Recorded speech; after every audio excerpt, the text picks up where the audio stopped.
ॐ वक्रतुण्डमहाकाय सूर्यकोटिसमप्रभ निर्विघ्नं कुरु मे देव सर्वकार्येषु सर्वदा। ॐ श्रीमहागणपतये नमः। ॐ श्रीगुरुभ्यो नमः। हरिः ॐ। सदाशिवसमारम्भां शङ्कराचार्यमध्यमाम् अस्मदाचार्यपर्यन्तां वन्दे गुरुपरम्पराम्। अस्मद्गुरुभ्यो नमः।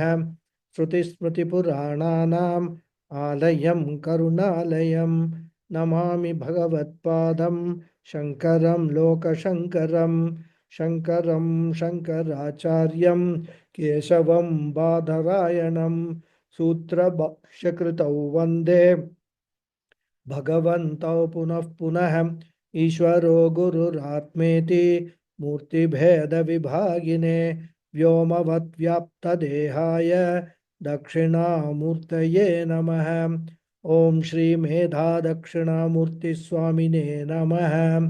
ॐ सहनाववतु सहनौ भुनक्तु सह वीर्यं करवावहै तेजस्विनावधीतमस्तु मा विद्विषावहै। ॐ शान्ति शान्ति शान्तिः।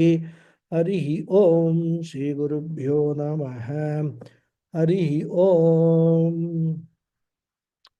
ॐ भद्रं कर्णेभिः शृणुयाम देवाः भद्रं पश्येमाक्षभिर्यजत्राः स्थिरैरङ्गैः स्तुष्टुवागुंसस्तनूभिः यशेम देवहितं यदायुः। स्वस्ति न इन्द्रो वृद्धश्रवाः स्वस्ति नः पूषा विश्ववेदाः स्वस्ति नस्तार्क्ष्यो अरिष्ठनेमिः स्वस्ति नो बृहस्पतिर्दधातु। ॐ शान्ति शान्ति शान्तिः। हरिः ॐ श्रीगुरुभ्यो नमः। हरिः ॐ। So namaste everyone. Namaste Guruji. Namaste. So let us start. We will just chant the mantra. Mantra number 3. You can chant after me. Shaunako havai शौनको हवै mahashalongirasam महाशालोङ्गिरसं विधिवत् उपसन्नः पप्रच्छ विधिवत् उपसन्नः तत्प्रत्यच्च कस्मिन्नु भगवो विज्ञाते कस्मिन् भगवो विज्ञाते सर्वमिदं विज्ञातं भवति इति। सर्वमिदं विज्ञातं भवति इति. Very good. So the discussion in this mantra centers around the question of Shaunaka to Angiras. Kasminnu bhagavo vignate sarvamidam vignatam bhavati iti. O Lord, what is that knowing which everything becomes known? And we discussed how this question presumes that Shaunaka had a prior knowledge that there was indeed something like that, knowing which everything becomes known. And in this context, we saw the relationship between the cause and effect. Essence of the cause inheres in the effect. And therefore, if one knows the essence of the cause, then one will know the essence of the effect or effects also. And that is why in the olden days, the family lineage was considered to be very important, especially, for arranging marriages, etc. Or even, giving jobs and all. I remember about 50, 100, maybe 100 years ago, State Bank of India and all, if you belong to a very known family, then it's easy to get a job. And especially in arranged marriages, an important aspect of the arranged marriages is the compatibility aspect. And unlike these days, not just compatibility between the bride and bride-to-be and the groom-to-be. That's what these days compatibility means. But cultural compatibility between the families of the bride and the groom was also insisted upon. Because if we know the values, practices, etc., from the parents, it can be expected that their children will also have same or similar value sets. And therefore, the qualities of the cause inheres in the effect rather. And this holds good to a large extent today also, rather, whenever we talk about people from a certain family and all that. But then, of course, there are deviations given the circumstances, the growth of Kali Yuga, progress of Kali Yuga, a lot of things do change. Anyway, so Bhashyakara explained in his Bhashyam how Chaunaka would have possibly come to know the existence of such a thing, knowing which everything becomes known. And he highlighted two possibilities. One is Shishta Pravadam, traditional statement by learned people. And the other possibility he mentioned was through Loka Samanya Drishti. Through general observation of the world, Chaunaka would have come to know the relationship between the cause and the effect. And therefore, would probably have had some idea that if the essence of the cause is known, then the essence of the effect also is as well known. And Bhashyakara presented these two possibilities for Shaunaka to raise a Vishesha Prashna. So, existence of Samadnya Jnanam on the part of Shaunaka was presumed for him to raise the Vishesha Prashna. But now, somebody is waiting on the wings to pounce upon Bhashyakara, our dear Purva Pakshi, eagerly waiting to spring an objection to this presumption by Bhashyakara. According to him, this is not the way Shaunaka should have asked the question. The proper conduct and etiquette in communication demands that Shaunaka should first have asked, is there any such thing, knowing which everything is as well known. So first he should have tried to ascertain from the Guru whether any such thing is there.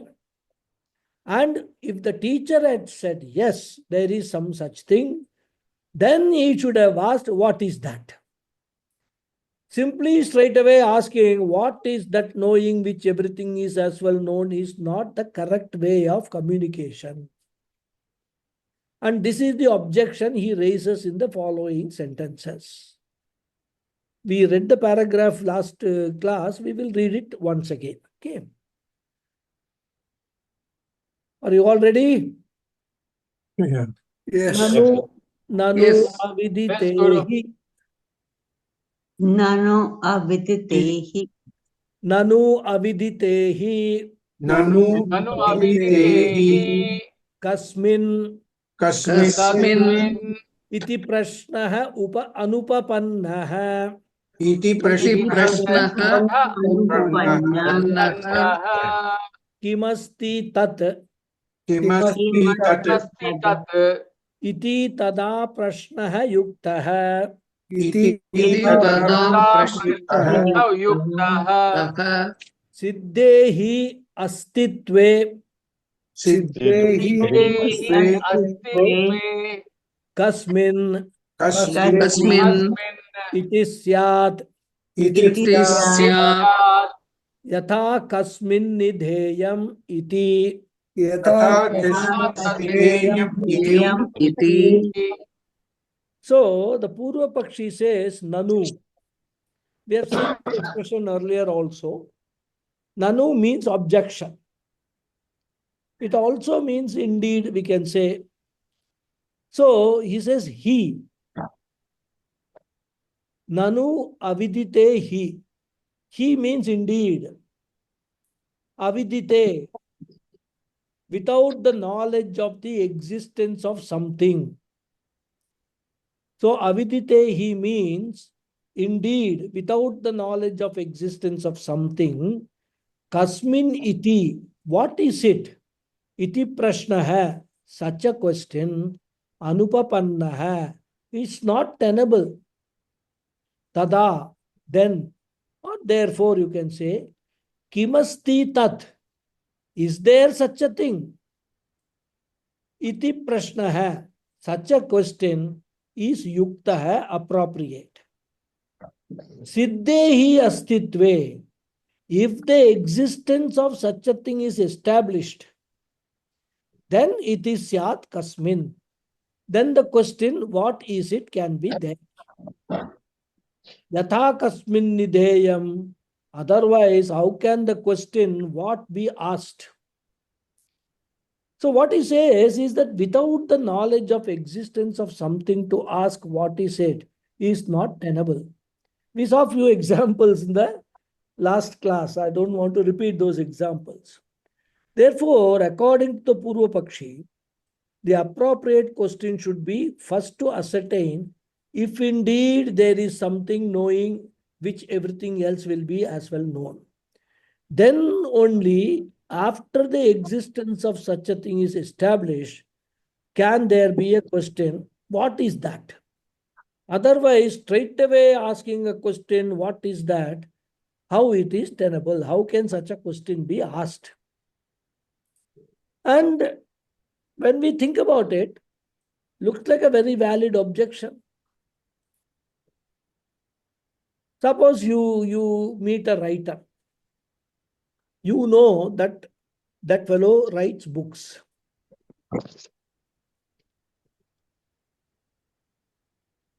Sorry, you don't know. You meet somebody. You don't know that he is a writer. Straight away you ask him, what is the subject matter of the book that you have written? Will that be an appropriate question? Because you don't even know that that person is a writer. So one has to first ascertain that the person has indeed written a book. And if he has, then the question, what is the subject matter of the book, will be a relevant question. Therefore, the objection raised is reasonable and tenable. Now Bhashyakara gives a response. We will read. Na Na Na akshara bahulyat akshara Aksharabahulyat ayasa bhirutvat Ayasabhirutva prashnaha sambhavati eva Prashnaha Sambhavati eva kasminnu ekasmin vijñāte Kasminnu ekasmin vijñāte sarvaviti sarvavit syat Sarvavidyat iti. Sarvavidyat iti. Very good. So Bhashyakara says no, na, it is not so. Akshara bahulyat. Bahulyat means in all probability. Akshara bahulyat means in all probability usage of words are sometimes so overwhelming. And ayasa bhirutvat, being afraid of the efforts involved to ask all the details in this manner, such a question sambhavati eva, can occur, can arise. Kasminnu ekasmin vigyate sarvavit syat.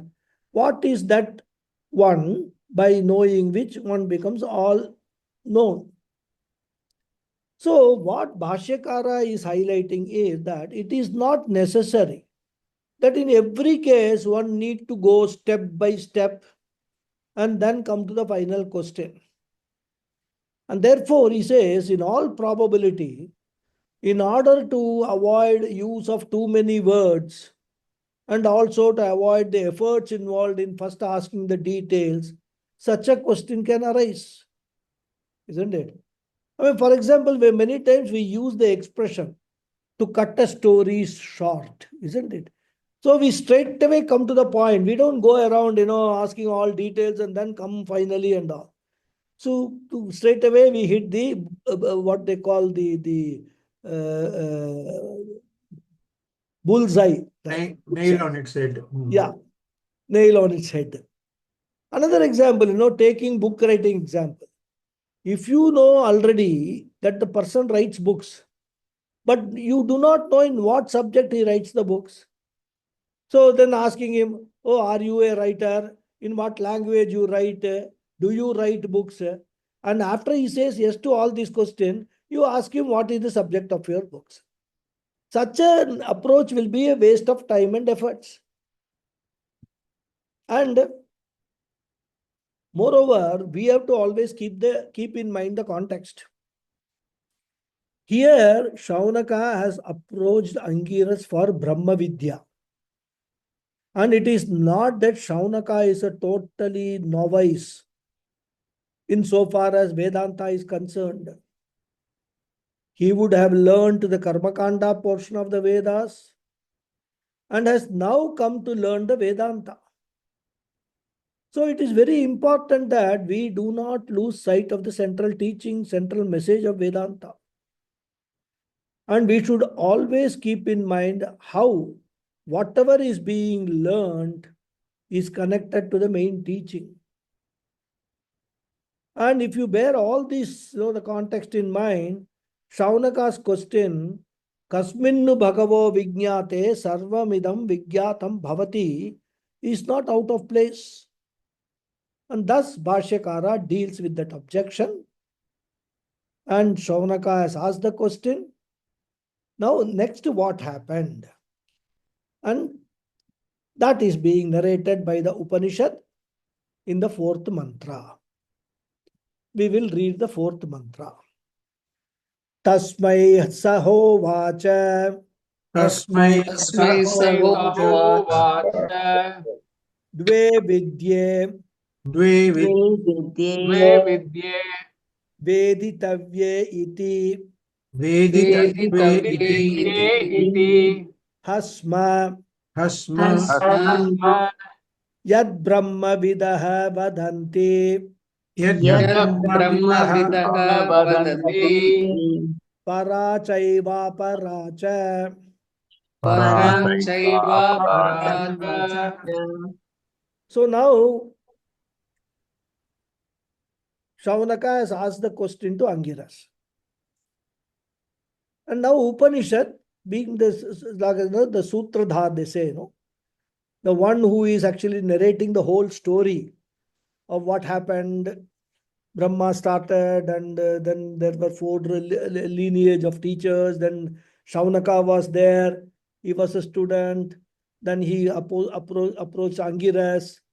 So all that, Upanishad is actually narrating all that. So here again, Upanishad steps in and gives the answer. Answer to the question of Shaunaka. Tasmai, to that Shaunaka, Saha. Saha here is referring to Angiras.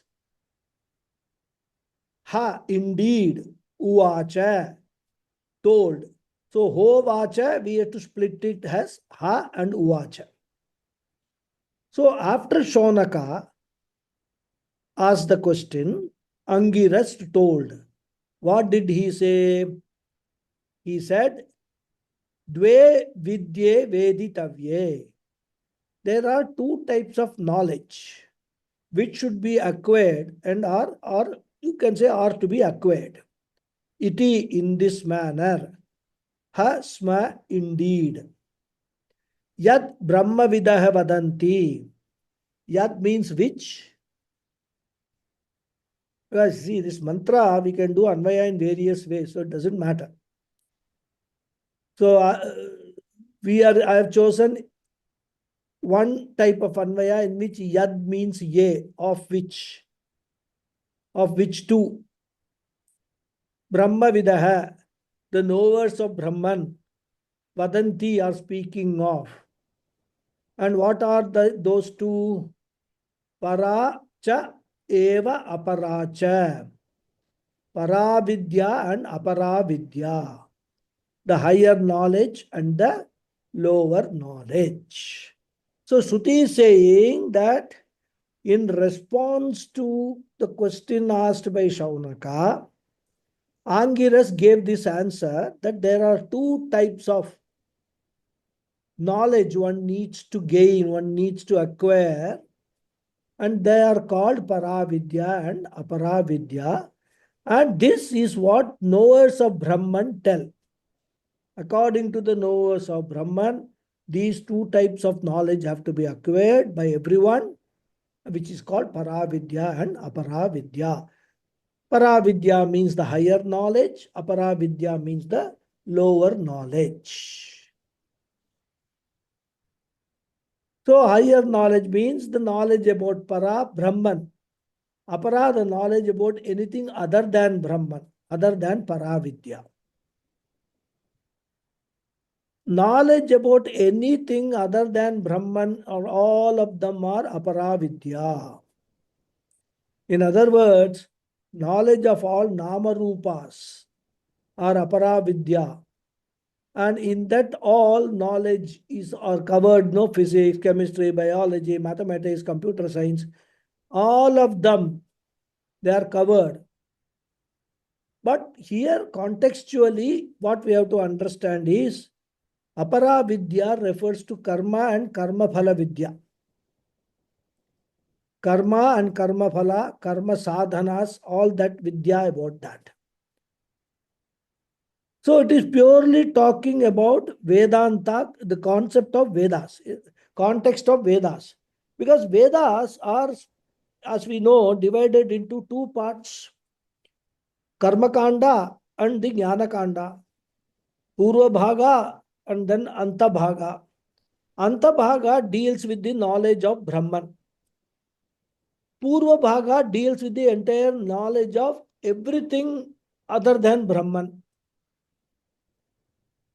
So especially what karmas have to be done, what karma phalas one can get, all that knowledge is there in the Veda Purva Bhaga. And those Purva Bhaga also includes not merely karmas but upasana also.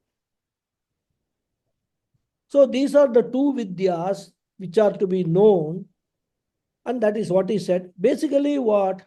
One should learn the entire Vedas, starting from the beginning of Karma Kanda, Om Gananan Tva Ganapathy Hum Havamahe, from that right up to the end of Vedanta, of all the Vedas. That is what one should learn. Ideally, here we find it difficult even to learn one Upanishad, isn't it? But imagine, in those days, in about 12 to 14 years, a student would have completed the Karmakanda portion and also the Vedanta Upanishad portion, a few Upanishads probably, the chanting of it. Even though he would not have gone deep into Vedanta in terms of studying the Upanishad, the mantras and their meanings, etc., which of course we do not know, we are assuming. But the entire Veda one should have studied. That is what is being talked about in this mantra. Okay. Now we will read the Bhashyam. Tasmai Tasmai Shaunakaya Angiraha Shaunakaya Shaunakaya Angiraha Ha A Kila Uvacha Kila Kila Uvacha Uvacha Kim Ityuchyate Kim Kim Ityuchyate Ityuchyate Dve Vidye Veditavye Iti Devi Dve Vidye Veditavye Iti Iti Evam Hasma Kila Evam Evam Hasma Hasma Kila Kila Yad Brahma Vidho Vedartha Bhijnyaha Yad Yad Brahma Brahma Vido Vedanti Vidho Vijñāha Paramartha Darshinaha Paramartha Paramartha Darshinaha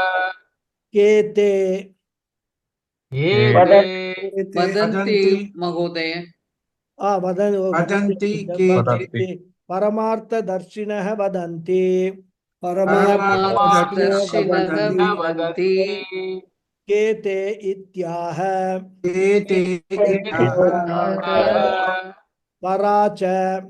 Paracha. Paramatma vidya. Paramatma Vidya. Aparacha. Aparacha. Dharma dharma sadhana tatphala vishaya. Dharma sadhana tatvishaya. Very good. Where the dharma sadhana tatphala vishaya, it has to be pronouns are recited in one as a one word, because there's no break we should not take. And that's the right way of chanting. But of course, for people who are not very familiar with Sanskrit and find very long words difficult to pronounce, we can, for convenience sake, split it rather. So now we will take the first two sentences. Tasmai. Tasmai shaunakaya angiraha kila uvacha kim ityuchyate dve vidye veditavye iti evam hasma kila. There are two sentences we will first understand. Tasmai. Tasmai means to him. That is there in the Moolam. Tasmai is there in the Moolam, in the mantra. So it is explained by Bhashyakara as Shaunakaya, to Shaunaka. Saha. We can supply Saha because it is in the original, it is there. Or it is not there. Saha Ovacha is there. Saha is there. So Saha means he, referring to the teacher, Angiras. Ha is equal to Kila, indeed. Uvacha, told. So to him means to Shaunaka, he, Angiraha, indeed said. The meaning of indeed, why indeed is added here, is to emphasize that the teacher did not ignore him.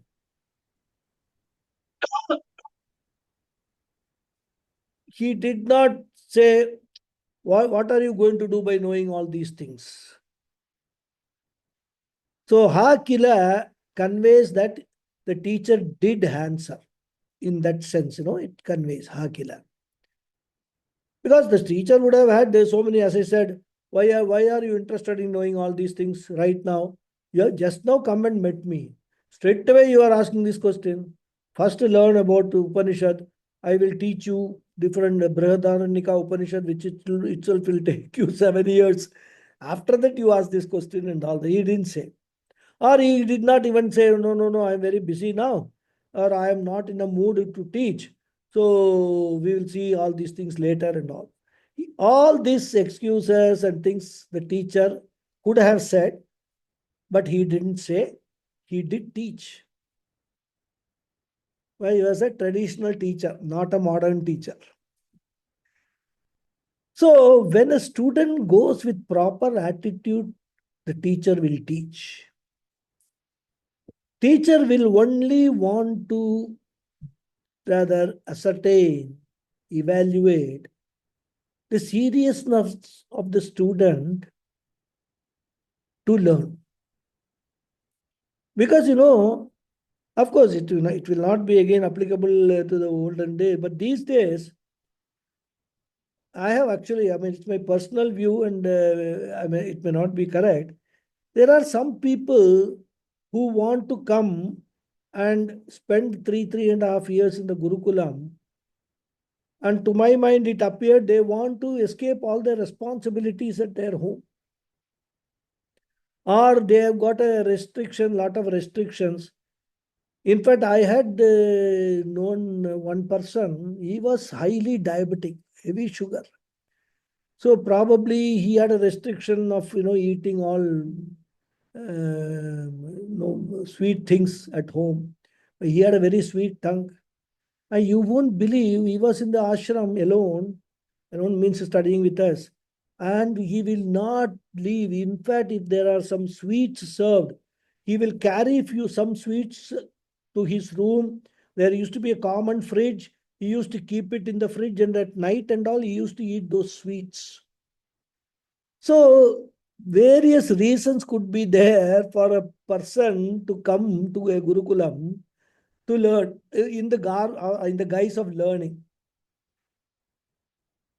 But that is not the case with with Shaunaka.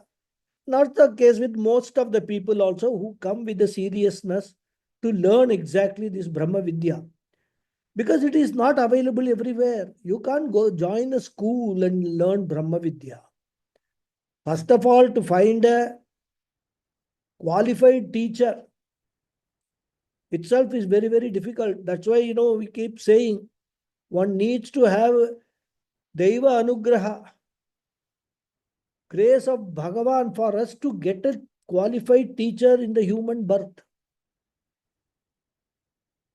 And then not only you get a qualified teacher, you also have to have the Deva Anugraha for the curiosity or the jignasa to arise in your mind that I want to learn this. There could be very various reasons why this jignasa comes. We are not bothered about that. But the fact is that the jignasa will convey to the Guru the seriousness with which you want to learn. And that is why the Guru will accept you as a Shishya for a long period of time. And the Shishya also will realize that living with the Guru in the ashram or in the Gurukulam is not going to be an easy task. Because these days the Shishyas could be elderly people who have actually completed their work life. They might have been in big positions in organizations with so many servants at their home, big bungalow and things like that and all.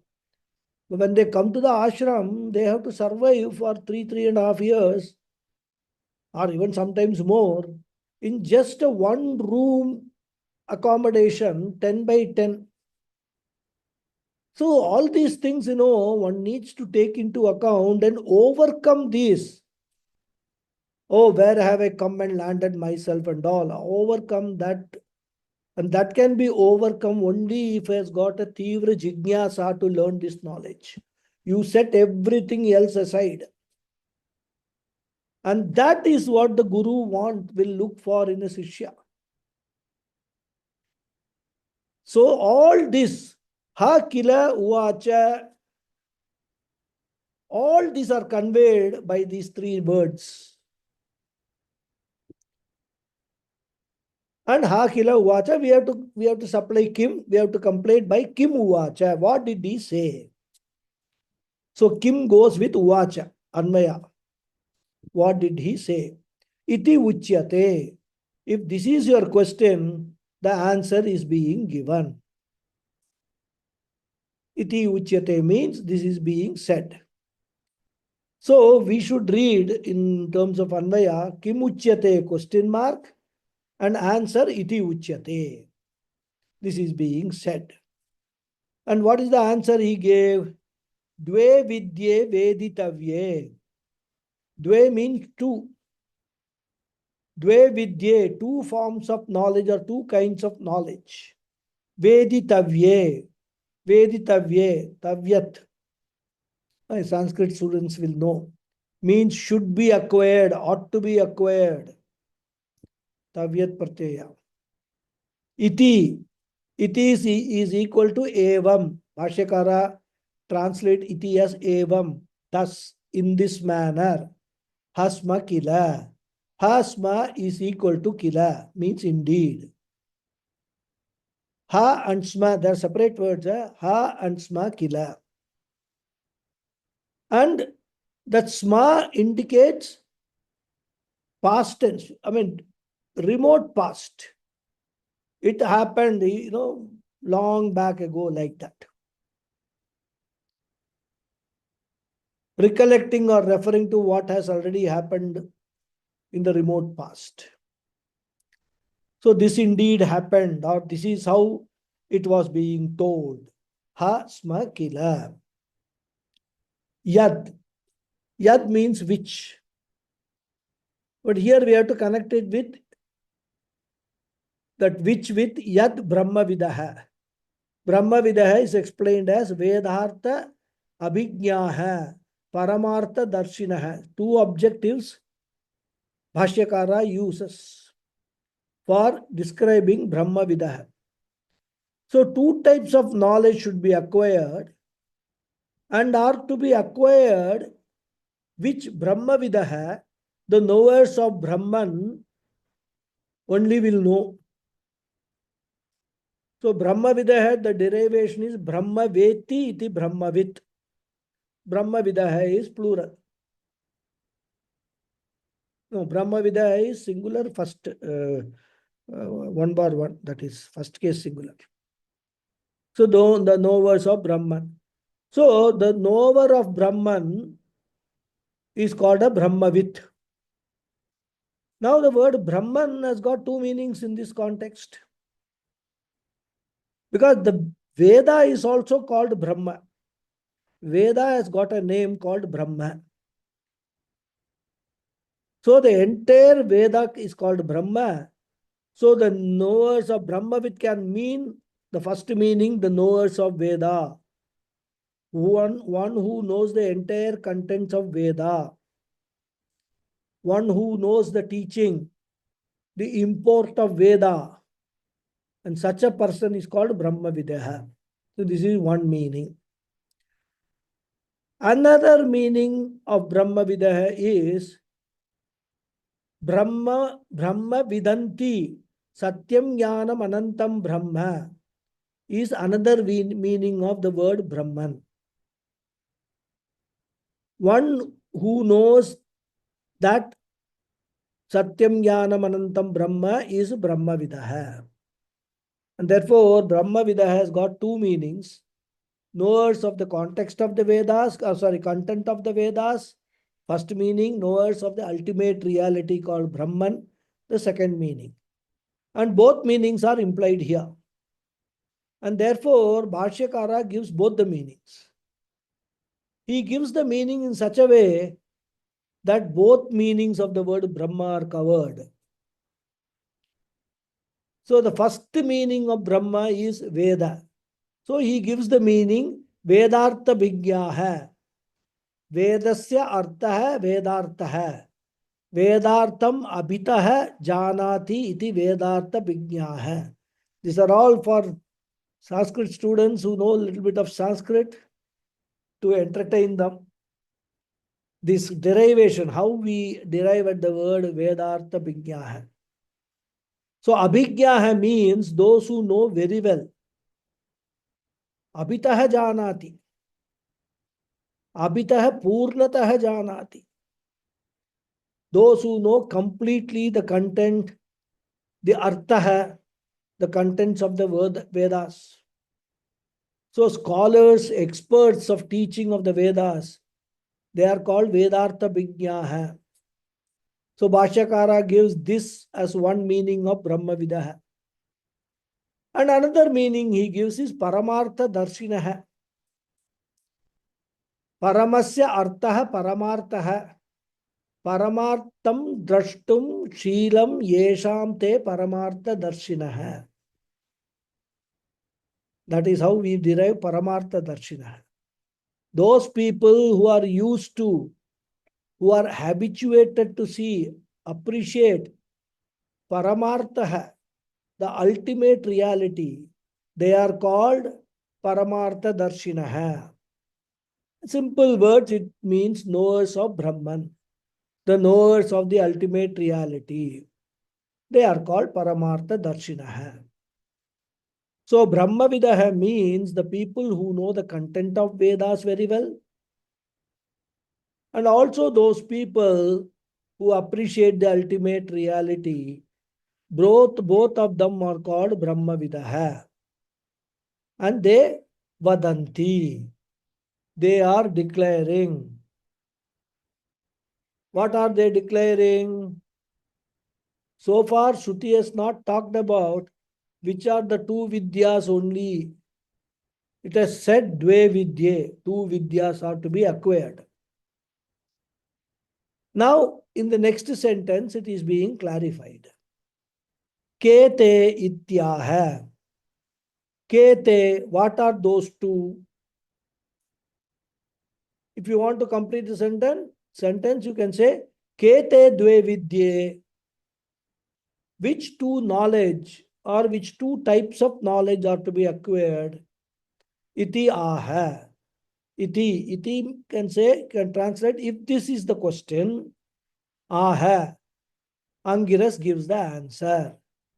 Paracha, Paramatma Vidya, Aparacha, Dharma Sadhana Tatphala Vishaya. So both Paravidya and Aparavidya are, we have to understand, both are to be acquired. So Paravidya means Paramatma Vidya. Paramatma Vidya means Brahma Vidya. Higher knowledge. Higher knowledge means knowledge about the higher or the highest. So Paravidya finally means knowledge about Paratma, which is Brahman. Knowledge about Jagat Karana, Mula Karana, knowing which everything will be known. And what is Aparavidya? Bhashyakara explains as Dharma Sadhana Tatphala Vishaya. So it is Vishaya. Vishaya means subject matter dealing with, having its content. And what is the subject matter? Dharma and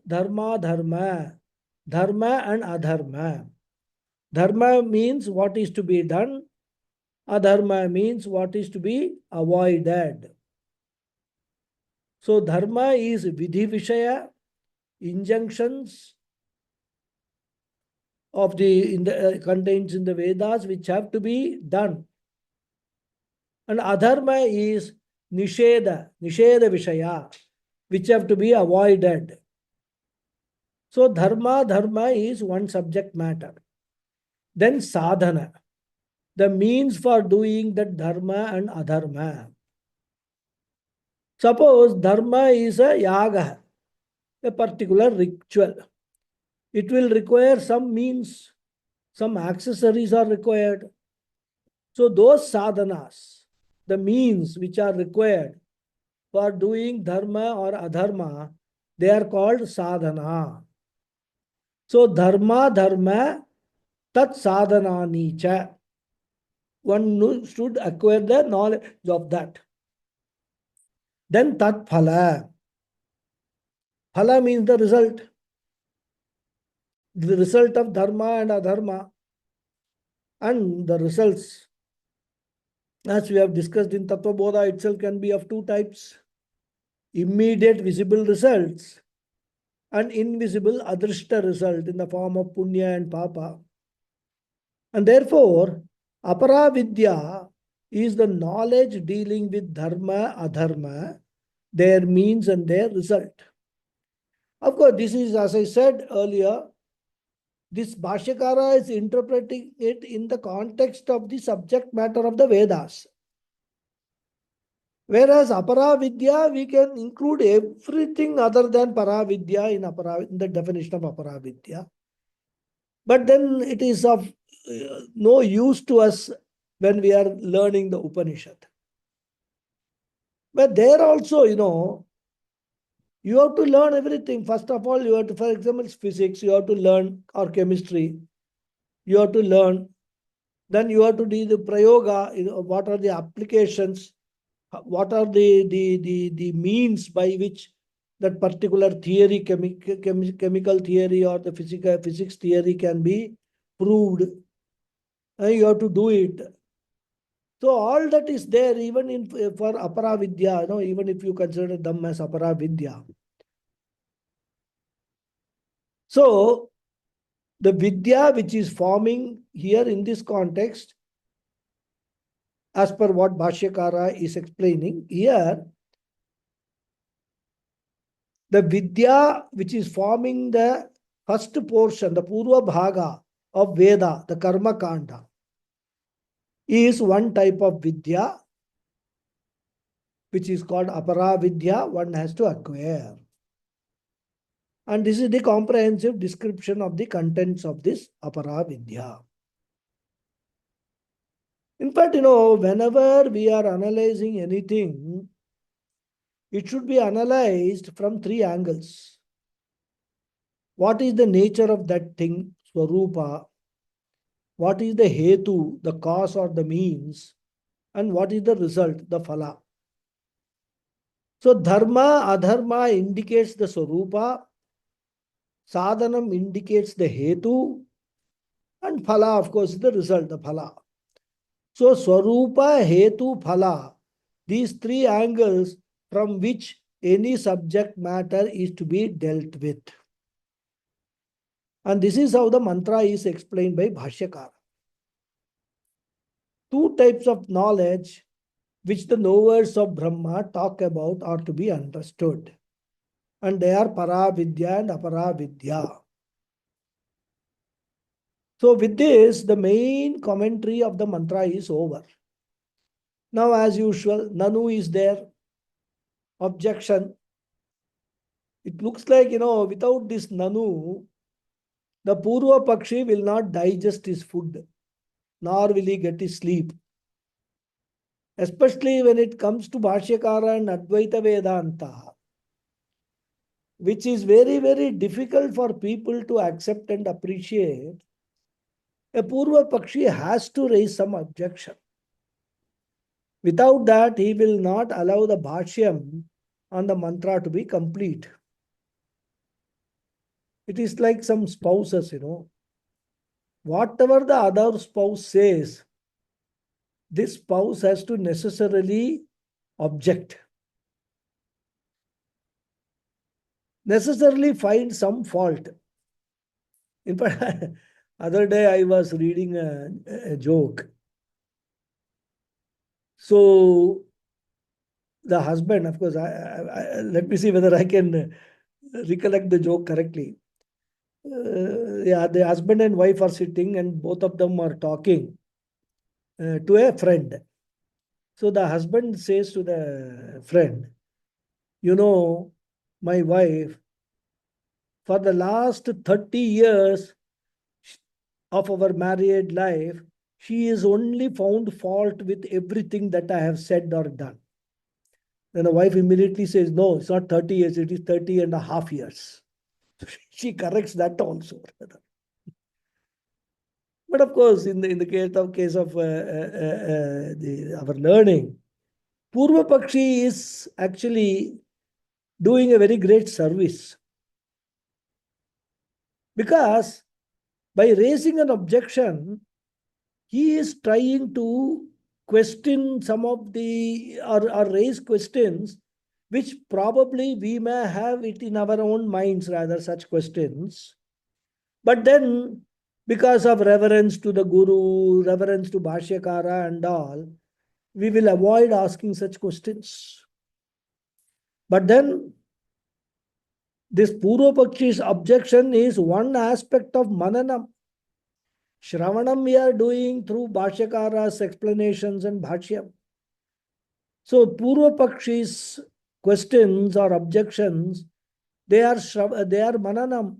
If we have any doubts about what is being taught, Purva Pakshi is helping us to raise those questions and getting it answered by Bhashyakara. And that is why, whenever we talk of a Purva Pakshi and questions, etc., it is not necessary that there is actually existence of a Purva Pakshi. Many times, Bhashyakara himself assumes that when I say this, there could be such a question from the students. So he will actually raise the question in the form of the Purva Pakshi with a Nanu, and then he will proceed to answer or clarify that particular point. And this is also Bhashyakara's style, rather, of raising the objection. So either way, whether there is really a Purva Pakshi or there is no really a Purva Pakshi, Bhashyakara attempts to set at rest any doubt which the students can have or may have with regard to the teaching, rather. So let us assume that there is a Purva Pakshi. Okay.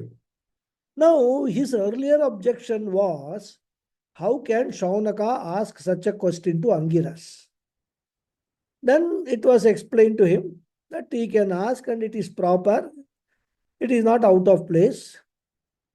The question was asked in a very profound manner with some background knowledge. So that was accepted. Now his objection is, how can Angiras answer Shaunaka's questions in this manner? His contention is the teacher did not answer properly. According to the Purva Pakshi, the teacher should have answered in a different manner. But there is a total mismatch between what was asked and what was required and what was being answered. So we will read the objection. Nanu kasmin vidite Kasmin vidite sarvavid bhavati iti Sarvavid bhavati iti shaunakena prashtam shaunakena prishtam tasmin vaktavye tasmin vaktavye aprishtamah aprishtamah angirah angiraha ve vidye ityadina. adina. Very good. So he again is presenting an objection which appears again to be a valid objection. So let us understand the objection first. The objection is that Shaunaka had asked a question, Kasminnu bhagavo vigyate sarvamidam vigyatam bhavati. What is that knowing which everything is as well known? So what should have been the answer? Angiras should have been told that the cause of this world is Brahman, which is of the nature of Satyam Jnanam Anantam, and knowing which everything is as well known. That should have been the answer. The cause of the world is this. Nature is this. And if you know that the cause inheres in the effect, if you know the cause, you will know everything. Though Brahman is the cause of the world. If you know Brahman, you will know everything which is there in the world. This is what is expected of the teacher. So instead of talking about that one thing, knowing which everything is as well known, the teacher is giving a vague answer. Dve vidye veditavye. Two types of knowledge are to be understood. It is something like what happens between Arjuna and Krishna in the Bhagavad Gita in the 3rd chapter. In the beginning of 3rd chapter, Arjuna, being confused by the play of words by Krishna, tells him, Vyamishreneva vakyena buddhim mohayasiva me tadekam vada nischitya yena shreyoham apnuyam. Same thing Krishna does. He asks a question and gives a vague answer. So, Arjuna says, hey Krishna, tell me one thing with certainty which will lead me to Shreyas, which will be the best for me. And what does Bhagavan Krishna say? He starts with Lokesmin Dvivida Nishtha. In fact, there are two types of Nishtha in the people in the world. No connection with what was being asked. He asked, what is the best for me? And he said, Lokesmin Dvivida Nishtha. If we were in the place of Arjuna, it would have been very irritating. Though we may not outwardly say, we may think in our mind there is something wrong with Guru's hearing or understanding. Because, see, I asked for something. I asked for one. Right? Tad ekam vada nischitya yena shreyah aham apnuyam. I asked only for one. And the Guru is saying Dve Vidya, two Vidyas. So he is answering with two. So there is something wrong with the Guru. Similarly, here also, Shaunaka is asking for knowledge of one thing, and the teacher is answering Dve Vidye Veditavye. So Purva Pakshi says, is that what Shaunaka asked is something? And what Angirasa is answering is quite different. Aprishtam aha. He says, what was not asked, this fellow is answering. Because some people have this habit, when we ask something, they will start something else. Suppose somebody has come to your house after a train journey, and you just ask, was the train journey comfortable? There are only two answers possible, yes or no. But they will not say yes or no. They will start with a long story, starting from the time they booked the ticket, etc. And then come to finally what all happens in the train journey. Instead of saying yes or no, they will actually take half an hour of your time to tell you the whole story, which you never wanted to hear in the first place. So this is the objection of the Purva Pakshi. Shaunaka has asked something, and Angiras is telling something else. So Bhashyakara is paraphrasing the question. Kasmin vidite sarvavid bhavati. I think we read the Bhashyam, no? Yes, we are done. Yes, Guruji. No, we have only... okay. We have read the Akshepa, which is Bhashyakara is narrating the question of this Purva Pakshi, right? So we have Kasmin vidite sarvavid bhavati. Kasmin means which, vidite, having been known. So which thing having been known, sarvavid bhavati, one becomes a knower of all. Which is that, knowing which one becomes the knower of all. That was the question asked. Iti in this manner. Shaunakena Prishtam was asked by Shaunaka. Shaunakena means by Shaunaka. Prishtam asked. Tasmin Vaktavye. Tasmin means that Vaktavye should be told or is to be told. So Tasmin Vaktavye means that one thing knowing which everything is as well known should have been told. So instead of that, what he was told says Aprishtam. So it's time. In fact, today I forgot to announce. I have to go down to the dining hall for my dinner, and the hall will close at 8 o'clock. I've just realized that it's only 2 minutes. We'll continue in the next class with that. From the objection, we will continue in the next class. Okay. So I will Hari Om Guruji. Thank say you. the prayers. Hari Om Guruji. Yeah, Hari Om. If you have got any questions, please note it down. Next class we will take. Okay. Om Purnamada Purnamidam Purnat Purnamudachyate Purnasya Purnamadhaya Purnamevavasishyate. Om Shanti Shanti Shanti. Harihi Om Shri Gurubhyo Namaha. Harihi Om. Dhanyavada. I'm sorry about this. धन्यवाद गुरु Otherwise, I Dhanyavadah Guruji. Thank you very much, Dhanyavadah. Guruji. Thank you. Namaskar. Hari Om Guruji, Thank please you. proceed. Good Thank night. you. Thank you. Guruji, are you in Nana Nani? Yes, I'm in Nananani. Yes. You are in phase? Sorry, phase 4. Phase? There you Phase had come, same house. Yeah. Suddenly, yeah. Yeah. Okay, Hari Om. Thank you.